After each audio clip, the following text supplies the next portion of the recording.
సరే సరే సరే.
నేను సాత్వికుడను దీన మనసు గలవాడను కనుక మీ మీద నా కాడి ఎత్తుకొని నా యొద్ద నేర్చుకున్నాను, అప్పుడు మీ ప్రాణములకు విశ్రాంతి దొరుకును.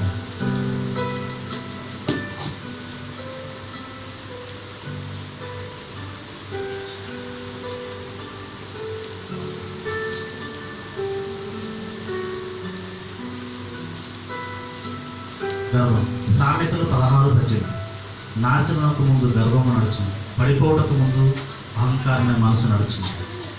1 Peter 5:6 ప్రకారం దేవుడు తగిన సమయమందు మిమ్మల్ని హెచ్చించినట్లు ఆయన బలిష్టమైన చేతి కింద దీన మనసులో ఇవ్వడు. స్వప్నక్క స్వప్నక్క రూబిన్ కొంచెం వెనక్కి జరుపు.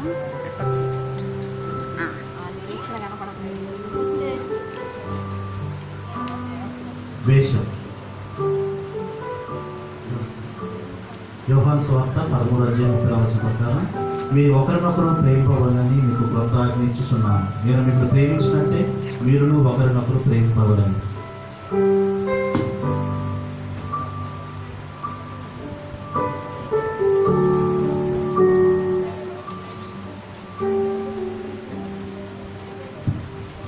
భయం. యెహోషువ గ్రంథము 1:6 ప్రకారం నిన్ను విడువను, నిన్ను ఎడబాయను, నిబ్బరం కలిగి ధైర్యంగా ఉండును.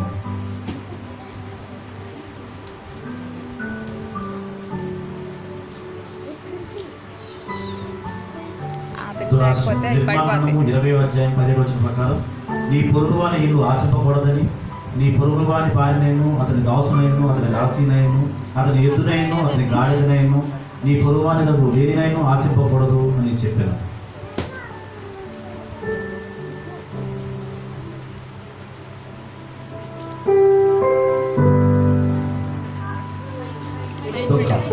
యోహాను సువార్త 16:22 ప్రకారం అటువలే మీరును ఇప్పుడు దుఃఖపడుతున్నారు కానీ మిమ్మల్ని మరలా చూచెదను, అప్పుడు మీ హృదయం సంతోషించును, మీ సంతోషమును ఎవడను మీ యొద్ద నుండి తీసివేయడు.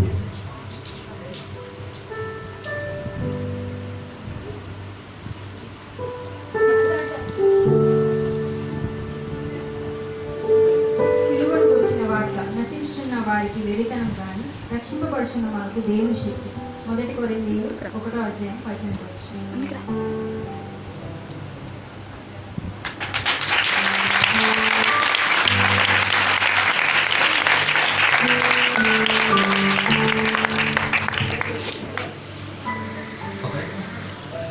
కంక్లూజన్.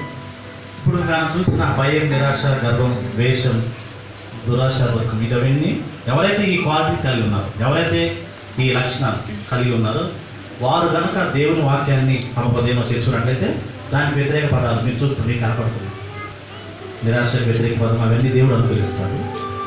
ఈ ఒక్క పదాలే కాదు, ఏ పదమైనా సరే లోకానుసారంగా దేవుని వ్యతిరేకంగా ఉన్న ఏ క్వాలిటీ అయినా కలిగి ఉన్న వ్యక్తులు ఎవరైనా సరే దేవుని వాక్యాన్ని తమ హృదయాల్లోకి తీసుకుంటే దేవుడు ఇచ్చే ఈ బహుమతి దేవుడు తన శిలువలో కాల్చి రక్తంలో మాకు తెలిస్తాడని ఈ సందేశం తెలియజేస్తుంది.